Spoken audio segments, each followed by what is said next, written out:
Every utility knows it needs to change. Few actually do it. I'm Kinsey Grant Baker, this is Power Perspectives, and today we are getting an inside look at a utility that's actually pulling it off. Central Hudson Gas and Electric is smack in the middle of a sweeping 5-year overhaul. Not a rebrand, not a strategic plan that rarely sees the light of day outside of a press release, but a ground-up transformation of how a 100-year-old utility operates, serves customers, and leads its people. They're calling it Central Hudson 2.0, and the goal is to become a premium utility, an industry leader in reliability, innovation, trust, and customer experience. So, how are they doing it? What does it actually take to drive that kind of change from the top? Today, we'll get the answers from Steph Raymond, Central Hudson CEO, and Josh Eife, Managing Director at Greencastle Consulting. The Greencastle team has been in the trenches alongside Central Hudson, helping to shape and execute this strategy. And they're the reason we get to make this episode happen today. So stick around to hear more about our partners at Greencastle and their transformative work across the power industry. And now, if you've ever wondered what organizational transformation really looks like beyond the PowerPoint deck, the hard decisions, the cultural tensions, the leadership lessons that only come from doing it, let's get to know our guests. So, Steph, Josh, welcome to Power Perspectives. How are you today? Great. How are you? Doing well. I'm thrilled to have this conversation with both of you.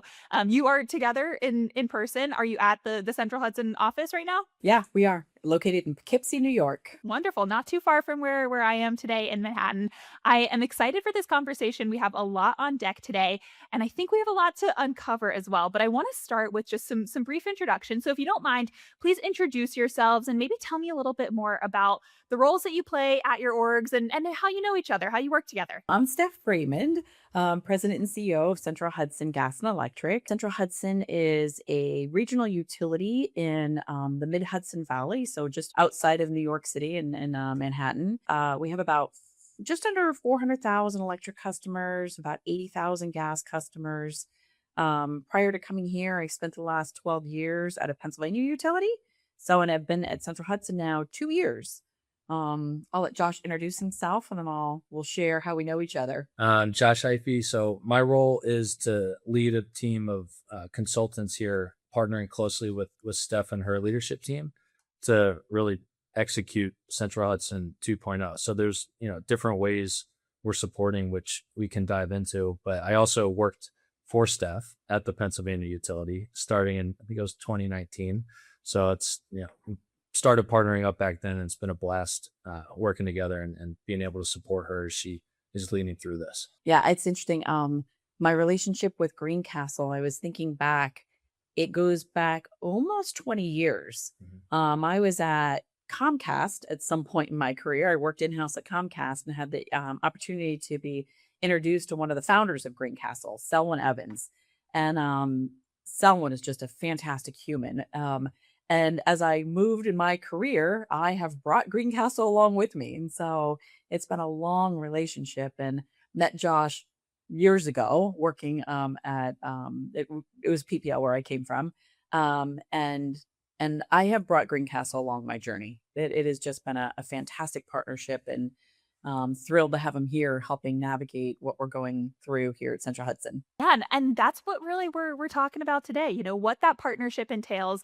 Obviously, it has been worthwhile if you have brought Greencastle along throughout your journey, Steph. So let's dig in a little bit more to what that partnership is like. And I want to start with the impetus behind this idea of Central Hudson 2.0. So, Steph, if you don't mind, for listeners who might not know the plan, can you give us sort of the 30,000-foot view, the big picture of what this idea of Central Hudson 2.0 is all about? So, when I first came to Central Hudson 2 years ago, I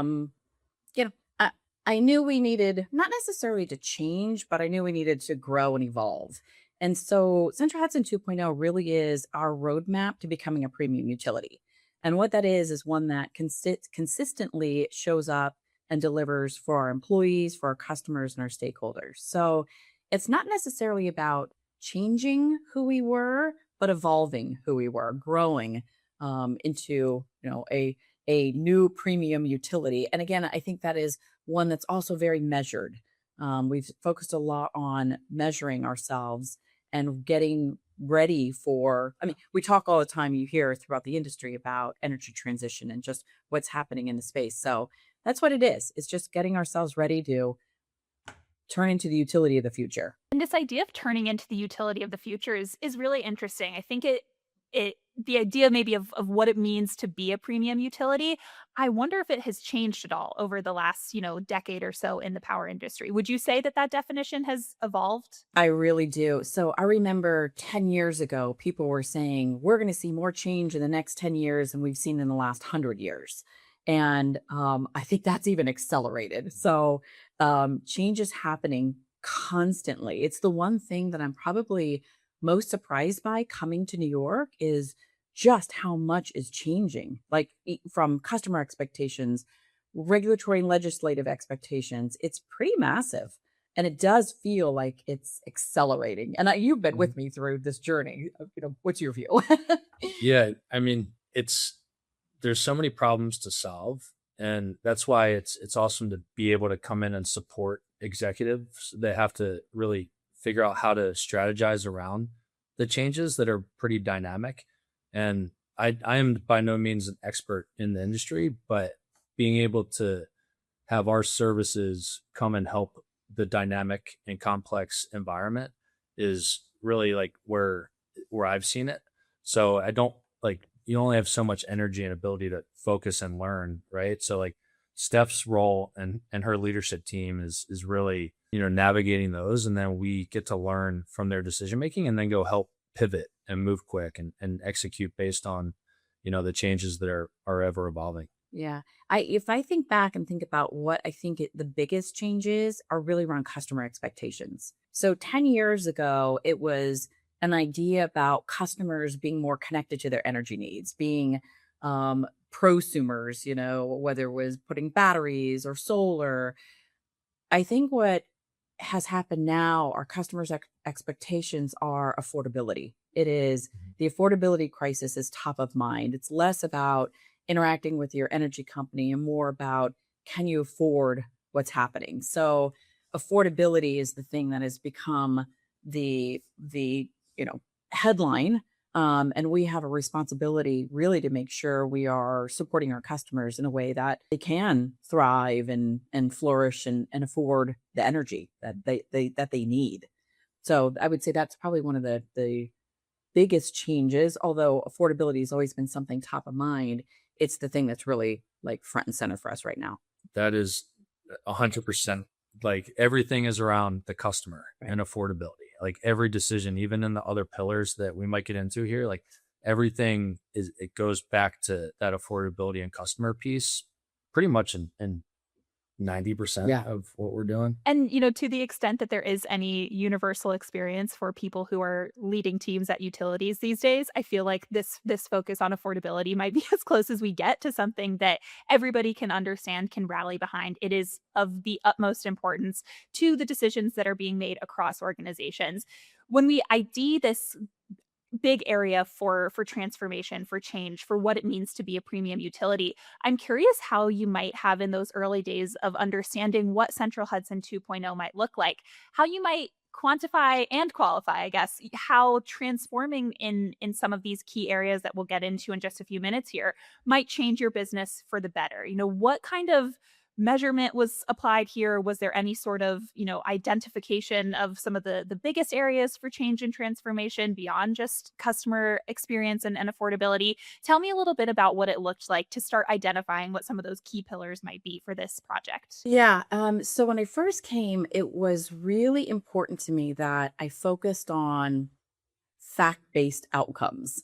I come from an environment where benchmarking was critical to our success. And so I did that immediately. I started looking at the basic utility measurements, but benchmarking against not only New York utilities, but utilities throughout the country more like size. So I started with that. I also started, somewhat of a listening tour. And so I immediately started what I call roundtable lunches. And they are small lunches, 6 to 8 employees, and focused on listening. And so doing employee listening and then also customer listening. So the employee listening was interesting because I ask a series of questions throughout these lunches, but the main question I ask is for our employees to tell me about their best day at Central Hudson. just explain that to me, tell me what that feels like. And that really came from an experience I had in my past around trying to understand intrinsic motivation, like why people show up. And I could walk in and say, tell me about all the things going wrong. But I didn't want to set up the organization for disappointment because you can't actually fix everybody's issues. But if you ask people to tell you about their best day, what you tend to hear are teamwork, barrier-free environment. I have the autonomy to make decisions. And so I think finding out from our employees what makes them tick, that's how I view my job, is to say, first, I understand how we measure. So I think it's really important for fact-based, not just assumptions. How do we measure our organization? How do we measure up against our peers? And then, of course, how do we create an environment that people can show up and just, have their best day, win the day? And so the measurements are really, and seeking that internal internal and external feedback helped us define the pillars of Central Hudson 2.0. What were we going to be focused on? And I just think that it was so critical to be able to benchmark. And we were pretty surprised. I came into an environment where, we've been around 125 years. And so it wasn't about changing, but it was about making it better. And when you start benchmarking, it was ripe for opportunity. We were behind a lot of our peers in some critical areas: reliability, cost, customer experience, employee engagement. We were behind. And so I think having those fact-based measurements really helped accelerate and create a foundation in order to now define what good looked like. How do we just get better from where we currently were? What I learned through Steph's leadership style is you got to, set strategy and be like a strong leader from the top. But the only way that is successful is by understanding bottom up too, and not making any decisions without having both of those perspectives or fact-based data points, whatever you want to call them. So that's a critical thing I learned from, partnering with Steph over the years. And she'll set time aside for weeks at a time to just do road tours. And when you did that at PPL, I was like, whoa, that's a lot of time being dedicated. It was to a lot. But for the other executives that are going to hear that, are going to be like, whoa, okay, that is an investment. And that shows the reality of Steph wanting it, top down and bottom up to make the most informed decision so that everybody is along for the journey and feels like they're a part of it. So I think that's been, I don't know if it's unique, but it's something I thought was pretty powerful. I think for me, it's been important to have personal connection. So at PPL, it was a huge endeavor because it was 10,000 square miles. So to cover that it took me several weeks. Here, we're a smaller regional utility, but I still do all those road shows. It's really important for me to make sure. I thought, last year when I was doing them, I said, I want every single person at Central Hudson to have had the opportunity to have a conversation. So it's really important for me to have those interactions. Just this morning, I also, at Central Hudson, we still give out watches for folks who hit 35 years, and I personally do it. And I love having those conversations because there's someone who's been here 35 years and has seen significant change. So I want to know. And I ask them, what era did you like? Like what in all of your career here in 35 years, tell me about what like the best time was. And often people will say when it feels like a family. And so I think we got away from some of those things, and we have the opportunity, probably because of our size, to bring a lot of that back. So we're just bringing back a lot of that close interaction, working together. And that's some of the stuff I think had gone away for a couple of years of just working together more. So I'm highly committed to the workforce to make sure people really understand what we're doing. Right. And at the end of the day, those are the most important people are the people, right? Yeah. And Most important asset. It's really challenging and hard work to go through transformation too. So if you don't have a workforce that is excited by it and feels like they're a part of it, then none of this is going to be successful. And I think we're seeing quick success because of some of these things that we're talking about here. Yeah, it makes perfect sense. Laying the framework requires those interpersonal kinds of connections. You can't just have the benchmarking. You also have to have some of those, quote unquote, softer skills. The, leadership requires more than just tracking things in Excel. It requires getting out there and speaking to people, having conversations, whether that's with your team, whether that's with your customers. I think it's a really valuable leadership lesson there, Steph. And I think it also sets us up here to get a little bit more into some of the execution. These people, the team that you have built, the team that you have taken so much care to understand and to work so closely with. Those are the people who help take things from theory to practice. So let's talk a little bit about, what that looks like. We mentioned briefly before in this conversation, there were 6 pillars for Central Hudson 2.0. I'll list them real quick. We have growth, organizational effectiveness and optimization, workforce engagement, customer excellence, grid resilience and reliability, and work transformation. So I would love to hear a little bit more about what it looks like to take those 6 pillars from, in practical terms, from idea, from goal to something that we can actually benchmark and measure. Who are the key stakeholders who you really need to make sure are bought in? What does that look like from a day-to-day basis and also from maybe the longer term view as well? Tell me a little bit more about what it takes to get from here's an idea of what we want to be to become a premium utility to here's how we actually do it. Great questions. I'll try to tackle them all. So, benchmarking and setting targets, that's actually really easy for me. Like that's always just been, I get it. I understand where I want to be good at. Going through the steps of figuring out the transformation side has been really hard work. I said to someone just recently, I don't know if I've worked this hard in my career in a long time. And you get to the backside of your career and I'm like, my gosh, why am I having to work this hard? So the pillars were not created in a vacuum. They were created from the benchmarking, from understanding the data, and then seeking the feedback from our employees, our customers, and our stakeholders. So that part became like, okay, I understand now the things we need to move on. And so first, it was about how do we just run the company better? And so if you think about operational effectiveness, grid transformation, or grid resiliency, reliability, that's just running the business better. Then we needed to understand the energy transition and saying, okay, growing and transforming, you have to do it. You can't set targets for growth. Growth for us, people get a little stung by that. Like, oh, growth. What growth does is helps with affordability. We now can spread fixed cost across more customers. So growing is really important for a utility. So if I think about growth, if I think about transformation, those things help drive cost out of the business. So if we can become more efficient, more lean, be really innovative, use sensors, use data in a different way, it helps with driving cost out of the business.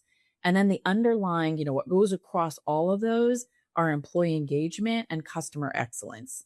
So if I think about how the pillars are set up and then on top of everything, it's safety above all. So I can't not talk about pillars and the organization without saying there's nothing more important to us than safety and how we make sure every single employee goes home injury-free every single day. Like that's fundamental for utilities. We work in a very dangerous environment. But these pillars became easy. They became easy to identify and really align behind because that's where we need to understand. I can run this business all day long. I'm kind of a turnover person. I can make things happen. I can really focus on operational excellence. But that's the easy part. The hard part is getting the employees involved, making sure employees understand. So if you think about areas of opportunity, it really was first leadership alignment.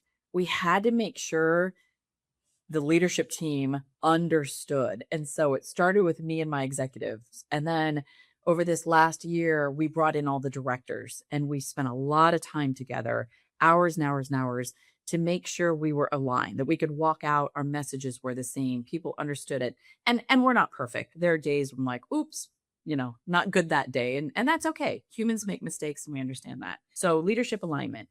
Operational discipline. We knew we had to get very disciplined on just how we're running the organization, benchmarking, making sure people understand why we needed to be disciplined around operations. We had to make sure we were customer focused.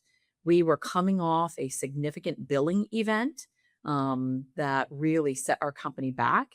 I knew that coming in. That didn't scare me, but I probably didn't appreciate the just trust rebuilding that we needed to do with our customers. So we had to get really, really customer focused. And then finally, just how we lead, how we are leading the company, understanding, one, making sure we're aligned, but really making sure we're explaining why. And that's why we do these road shows. That's why we're out personally. For my leadership team, getting the leadership team aligned was probably the most critical point in all of this. Because I was new. The company had been going through a lot. We'd gone through a bunch of CEOs in the last few years for good, some good reasons and some not good reasons. But I think just getting the team settled that I was here and I'm here for the long haul and I'm highly committed to them was probably the most important piece of this transformation that we're under. And, bringing in partners like Greencastle, like to me, I call these accelerants. All this is awesome, but then you need to put some accelerants in there, and it's getting outside perspective because it's deep, it's hard, you're in the weeds, you lose the forest sometimes through the trees. And getting these outside perspectives has just been extremely valuable to the company's success. Totally. And I'd love to hear more about what that kind of outside perspective was. Josh, tell me about the role that Greencastle played in all of these very big kind of conversations that really cut to the core of what it means to be a successful utility. How did you bring that perspective? What did that perspective look like? And how have you seen it be implemented throughout this process so far? I think it goes back to the pre-transformation kickoff. So we've been supporting Central Hudson since 2024 on some critical initiatives, some that Steph mentioned. And that was, I think, pretty key to us being good partners across the org because we built trust at the manager director level when we came in and helped lead through those critical programs. So they were like, oh, the Greencastle team is here for the right reasons. Like they want to build real partnership here and be like true teammates. They're not just Steph's pawns out there. They care about the rest of us not too. my pawns. Yeah. So but that was awesome for us to support the transformation because we built trust across the org, not just at the executive level. And that's, I think, where the outside perspective helps because we understand both and then we can communicate both ways and like help with the change management there. But really, I think everything goes back to the benchmarking, the metrics, the pillars, and then how do you take that and structure the work? That's really where we are the most effective. So taking what is like theory and metrics, like future state, that's where we want to drive towards. We come in and we're like, okay, this is how we think we can do it. And in close partnership with the leadership team and then, the manager director level. We're not doing anything alone in directing. We come in and partner and meet the client environment where they are and try to structure the information and to be able to make informed decisions. Make sure that strategic alignment that Steph mentioned, which was key, getting the leaders all aligned up front, making sure that remains throughout the whole, 5-year plan here. And then really like iterating and understanding, like Steph also mentioned, that we're not perfect. You got to start somewhere, and how we kick all of this execution off is not going to be perfect, but we're all in this together and we're going to learn about the gaps and the areas that we need to either integrate into the framework and the execution model that we stood up recently, or, keep certain things in place, drop certain things that aren't working, and then integrate things that were amiss up front. But some of that is also deliberate. Like we can't just have the perfect execution model in place, even in the first quarter, maybe even the first 6 months. So it'll continue to refine, but that's really where I think we fit in the best here. If I think about Greencastle, and it was my experiences, like I said, it's been a long, long time. To this day, I will pull out, swim lanes that were designed by Greencastle 20 years ago that I'm like, this is what I want and expect. There is, it's a unique organization. I'm sure, veteran based, and they bring this level of discipline. So I talk about discipline a lot, and there's a level of discipline that they bring. I can set them on any initiative, whether it's like, I remember not that long ago, we were coming off of our billing event. We had an issue with customers paying their bills, so arrears. And we were struggling just to get a plan put together. So I called Greencastle, hey guys, help me come in And so one of the Greencastle guys gets put on the assignment. And within 2 days, he calls me and gives me a debrief. And I said to him, how do you know within 2 days everything about customer arrears? And he said, well, we have a model that we follow. There's a plan that we follow. It's a model that we follow. And that's what they bring. So they bring this level of discipline, yes, trust. And they also, when I first started looking at Central Hudson, there was not one singular issue or problem to solve. It was systemic. There's a system issue here. And that's what Greencastle brings. They not only can see the problem, but they can also see the problem, how it works through a system. And so when they come back, they're coming back with much broader insights. And again, whether it's hey, help me with arrears, to help me deploy massive, initiatives around deploying technology, it doesn't matter what issue I have, what problem I have. They come with rigor, discipline, and quite frankly, now they know me. And so we don't have a lot of gaps when it comes to, hey, they understand, what I want or what I need, or what I'm expecting. And again, I call them accelerants. They can just accelerate issues or initiatives that we have. And it's been a fantastic partnership, and they're brutally honest. And so when you're trying to, not brutally honest, they are honest, really honest company. And so when you can't see something, they're not afraid to say, hey, you're not being able to see this. And that's what I love.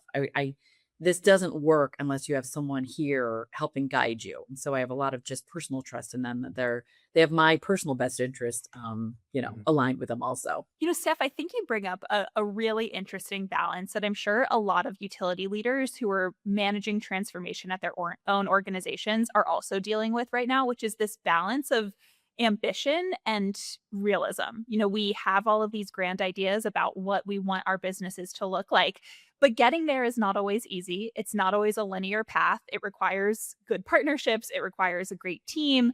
All of these things are difficult to accomplish. So I'm curious how, with that idea of discipline in mind, with, Greencastle's honesty that they bring to the table in mind, how do you balance that ambition and that realism when you're in the middle of a transformation of this scale? Yeah, I think you need to be bold in strategy, yet flexible in execution. I like to get stuff done. And so I've probably misstepped on that in my career around just trying to do it all too much and too fast.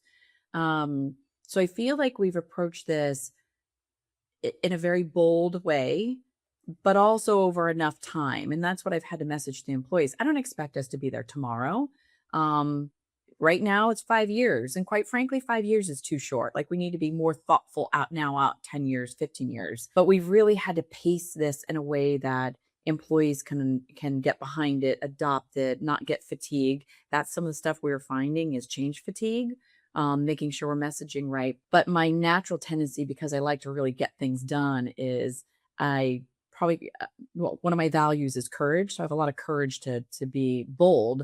But I think just pacing and being flexible with execution has been really, really, really important. And I would say that for everybody, pace it, be bold, but no, execution is going to be hard, and you need to be flexible on it. And I think it goes back to what we were talking about earlier with Steph's leadership style around caring about the people dynamics and taking that into account. So I think you see that through the statement around being fluid in execution, but sticking to the strategy and bringing it all back to really what we're trying to drive towards over years.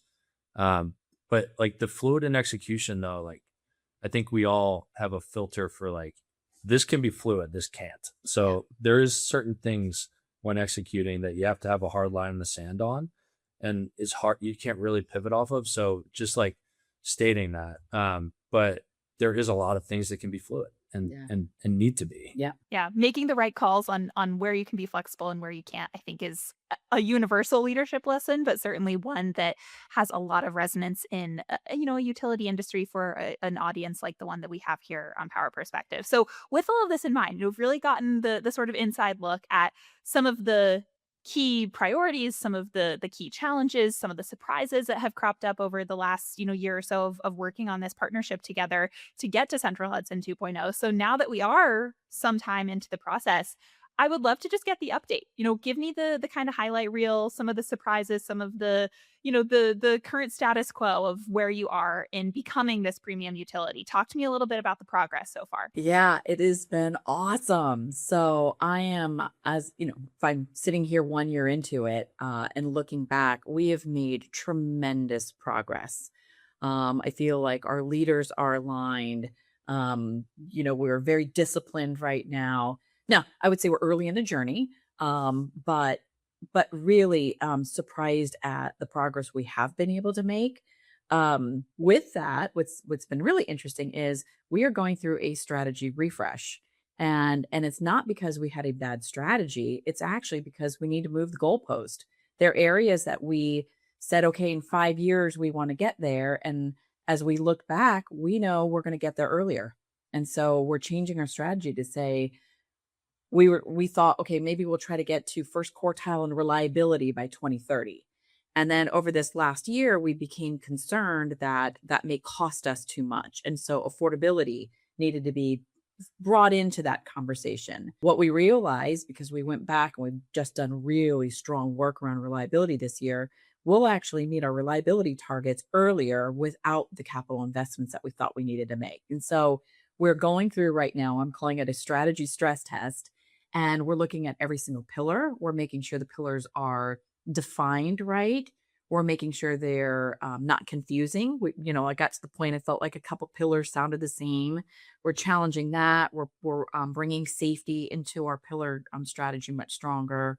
We're moving the goalpost on a couple items, both forward and backwards. But I think it's so important. Again, it's about, we're not changing our strategy. We still want to be a premium utility, but I think it's the execution portion when I say you need to be flexible, both good and bad. So I am insanely proud of this company and this team. I never came here thinking I wanted to change it. I think I came and said, I just wanted to make it stronger than it, or build on how strong it was. And so it's been fantastic. We sat back the other day and we're reflecting on it as we're going through this strategy stress test. And it was like, whoa, I mean, just to be able to communicate the progress. Josh and I had dinner the other night. We were just chatting about it. It's shocking to me how much we've been able to get done in this last year, and really proud of the team, and really proud of the team for going through the stress test now. People are going, oh yeah, I get it now. It's almost like they understand it more now, reflecting on it and refining it. When Steph told me that the other day, I was shocked, because like, to see the success in those areas this quickly is not, I don't think any of us thought it would, we would make progress that quickly, but because usually it's the opposite, right? You're behind. So amazing. And I think it speaks to the leaders in the seats, the workforce that is, passionate and wants this to be successful too, because they care so deeply about this company and the community. The culture here is really, really awesome. Yeah. So I think all of those things together have really, are what realized the success so far. It's really cool to see. I think it might be our size that helps keep this real family focus here. And that is, at this point in my career, just so fundamentally important to me. I mentioned courage is one of my values. I'm very focused on my values, which are family, honesty, courage, fairness, and achievement. And so that family value shows up here at Central Hudson for me. So it's really, really just important to me at this point. I don't know why. You kind of come out and go, what's important? And being at a company where employees come together as a family, it's been a bit game changing for me. I mean, it sounds like it. Also, Steph, I love hearing more about your leadership style, just on a personal level. I'm jotting down all of these notes for how I can be a better leader at my media company, right? That I think a lot of utility leaders, I'm sure, will implement after listening to this at their own orgs. But it is wonderful to hear some of this sort of, universally applicable advice for leading teams, because it's not easy work. If it were easy, everybody would do it, right? Or AI would do it. And it takes a lot of, introspection and thoughtfulness. So it's wonderful to get a real front row seat to what that looks like for you specifically. This also tees us up, I think, to have this sort of full circle moment of getting a little bit of advice for everybody else who might be listening to this, having been through part of this process, having shared what you have both shared about what it has taken to get to this point so far, what advice might you give to peers who might be also sort of leading some of these large scale style transformations at their own utilities? What would your advice be to those folks who are in the thick of it now and might be looking for a little bit of direction? I think I mentioned, bold strategy, flexible execution. I think that's going to be really important. And then pace. As I mentioned, we saw some change fatigue happening. We had to slow some things down. It forced us to prioritize work so we weren't just rolling. Because in order to execute transformation, you have to juggle all the balls. You really can't. You can't do it in a way of like, I'm going to fix this today and not tomorrow, because everything's so interconnected. So you have to really approach it like, we're going to get after this. All the balls are going to go up. But how you sequence and how you prioritize is really important. And we are really probably most focused on that right now and leaning in with Greencastle helping us. And we call it governance. It's transformation governance. And we just get together and we talk about it. Why are we doing it? Does that make sense? Is that how we want to spend our money? Should we, if you have an aspiration, for example, right now, I'm really focused on customer self-service. I want our customers to be able to self-serve. I just think that's where the world is, right? You go on Amazon, you self-serve. You're not calling Amazon up. And so I want to make sure customers are self-serving. Yet we tend to focus more on first call resolution, like how to make those calls better. And I think of outages the same way. You want to avoid the outage, not respond to the outage better. It's like the phone call. You want to avoid the phone call, not respond to the phone call better. So it's just prioritizing those things. And that takes a technology and transformation strategy also. So that's where we're really working with Greencastle on. So I would say pace, change fatigue is important to understand. Prioritization is important to understand. And then you have to lean on partners. There's no way, because you're asking the company to run and change at the same time. And the only way to do that is to bring in a few key partners to help keep that pace going, and also just help give the company feedback. Because again, we're in it every day, responding, and having a partner help with this sequencing and pacing is just critical. I think what we see with some of our clients is they'll give Greencastle a call when it's past the point of like, you can really be deliberate with shaping the execution of things. What every time I've partnered with Steph and worked for her, you're ahead of that. So she's big on what she just said. Like that's real, obviously.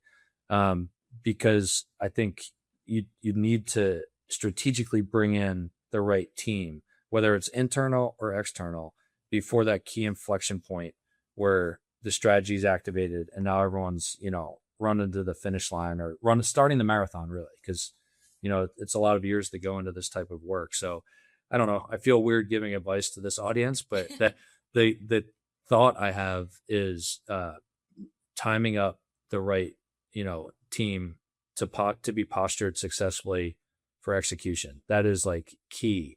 Because if you're playing catch up after the transformation is rolling, it's going to be really hard to ever actually catch up. Well, and I believe if I'm bringing in partners, my job is also to make sure our partners are successful. So it doesn't work. I mean, this isn't free. Mm-hmm. And so we need to make sure we're maximizing. And so for me to set up a partner to fail by bringing them in too late doesn't help anyone. Right. And so I think it's part of the strategy, right? I go into it thinking, who am I going to get in to help? How are we going to, what roles each group going to play? So I just think it's really important for an equal, as much as they look out for me and for my success, I need to look out for their success also. Yeah. I mean, timing is everything, right? And finding the right people to take on these kinds of projects with is right up there as well. Steph, Josh, thank you so much for walking us through all of this today. I feel like we have gotten a real playbook kind of a view of how this has happened at Central Hudson, what still lies ahead, what some of the priorities are. So if we are ready, we will now close our conversation out with a quick lightning round. So this is a rapid fire section. You could keep your answers to a word, a sentence. We'll keep things short here. I've got 3 questions for you. And the first is this: if you did not end up in the current career path you are on, what career path might you have taken as an alternative? I think I would be an architect. cook, even though I'm not good. It's funny, you both kind of do elements of that in your current jobs, right? Like architecting solutions, cooking up solutions. I see the connection here. I like that Me take. too. I like that take. Yeah. All right, my second question for you. Do you have a quick piece of advice for somebody who might be earlier in their career in the utility sector? Be curious. There's so much to learn here and so much opportunity. And if you're just sitting, you're not going to be able to take advantage of all that. So be curious. Be humble and comfortable in ambiguity. Figure out how to be comfortable in ambiguity. We have started putting that on a lot of our job descriptions is, are you comfortable with ambiguity? Because that is such a baseline requirement in my view for somebody being able to identify what ambition looks like in a specific role. So love that. All right, my final question for you. What are you most excited about in the energy sector over, let's say, the next 5 or 10 years? What's got you feeling really optimistic? I just think the role we play to help our communities thrive is so fundamental. So I believe if communities are thriving, companies are thriving. So we play a big role in that. And I'm really excited about that role we're going to play in the next 5 years for our customers here. Similar. I think we talked about affordability earlier. I actually love that is like the word right now in the industry because we're all customers, right? So we hear it from our families, from our friends, from our communities about, the customer impact. So I'm excited to see that being a focus and seeing how it impacts, our nation. Well, Steph, Josh, thank you so much for joining me today on this episode of Power Perspectives. As I mentioned at several points throughout this conversation, I have learned so much personally. I'm sure our audience feels the same way. So I really appreciate you opening up that playbook, telling us a little bit more about what it takes to become a premium utility and sharing more details about your partnership. It's been wonderful to hear all of this. So thank you so much. Yeah, we appreciate it. Thank you. Thanks, Kinsey. And thank you, of course, to our partners at Greencastle for making this episode possible. Here's a bit more about them. For nearly 30 years, Greencastle has implemented critical initiatives in highly regulated, high-stakes environments like utilities, turning strategy into real measurable results. 100% veteran-owned and operated and headquartered in Pennsylvania, Greencastle specializes in strategy execution, aligning leadership, strengthening governance, and ensuring critical initiatives actually deliver. Whether you're navigating enterprise-level transformations, grid modernization, or other complex technology programs and regulatory demands, Greencastle embeds with your team to drive clarity, accountability, and real outcomes. If you want to learn more, head to the link that we will put in the description of this episode. Thank you so much for listening to this Power Perspectives. I'm Kinsey Grant Baker, and I will see you next time.